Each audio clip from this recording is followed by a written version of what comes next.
Le moment idéal pour conclure correspond au moment où votre interlocuteur comprend que vous avez fait votre meilleure offre et qu'il manifeste des signes d'approbation. Saisissez l'occasion pour reformuler les points clés de vos échanges et reprendre ce sur quoi vous êtes tombé d'accord.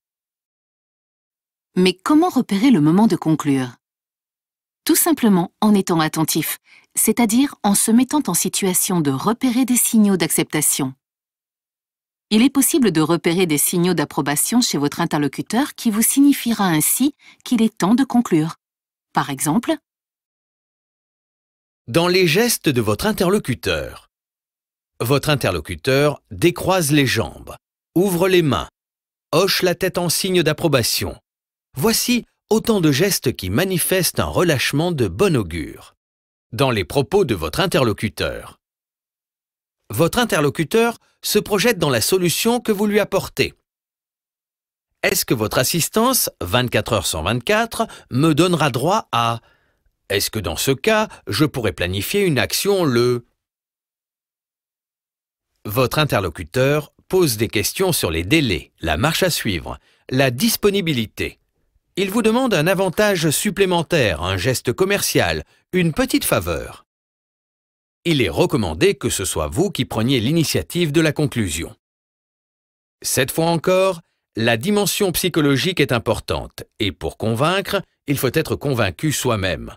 En l'occurrence, convaincu de l'issue évidente et favorable de la négociation. cette attitude doit donc se traduire par du tonus, de l'enthousiasme, de l'assertivité. Le langage doit être affirmatif et positif. Il convient de bannir les expressions du type « Vous verrez, vous ne le regretterez pas. Avec cet appareil, vous ne risquez ni ennui ni panne. » Ce type de phrase, pourtant souvent prononcée, comprend une concentration de mots négatifs qui vont à l'encontre de l'effet escompté. Ne pas regretter, risquer, ennui, panne. Il convient tout d'abord d'indiquer à son interlocuteur que le moment est venu de conclure. Un bref moment de silence fera l'affaire. Il suffira parfois à provoquer un signal verbal ou non verbal d'acceptation.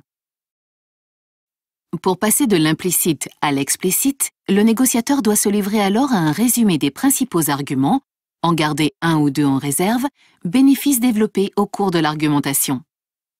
De nouveau, un bref moment de silence entre chaque favorisera l'approbation.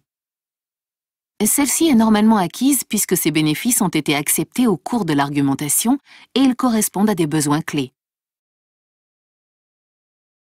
Vous devez savoir déceler la réaction de votre interlocuteur, qui pourra être votre interlocuteur approuve ou acquiesce.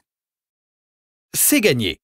Vous pouvez donc conclure directement en indiquant que le produit ou le service correspond idéalement à ses attentes et qu'il ne reste qu'à concrétiser, c'est-à-dire formaliser la négociation en joignant le geste à la parole. Signature du contrat par exemple. Votre interlocuteur ne transmet aucun signal ou semble un peu hésitant. Dans ce cas, vous devez opter pour une conclusion d'essai. Soit sous forme d'une conclusion implicite, par exemple, que pensez-vous d'une mise à disposition en semaine 12? Soit sous forme d'une conclusion alternative, par exemple, vous souhaitez une mise en service par vos techniciens ou préférez-vous que nous la prenions en charge? Votre interlocuteur manifeste une réticence ou hésite de façon manifeste. Dans ce cas, vous devez reformuler un bénéfice supplémentaire et solliciter l'approbation. Si c'est insuffisant, il conviendra cette fois de présenter un nouvel argument, grâce à l'argumentation sélective, afin de faire cette fois la différence. Une autre solution consiste à susciter un regret, la technique du retrait par exemple. Pourquoi vous priver d'une solution qui, dès sa mise en application, vous apporte X, Y et Z bénéfices? Si c'est toujours insuffisant, le moment est venu d'une sérieuse remise en cause, doublée d'une grande humilité. Que manque-t-il à mon offre pour vous convaincre? En quoi n'ai-je pas su vous convaincre? À ce stade de notre entretien, que puis-je entreprendre pour vous convaincre?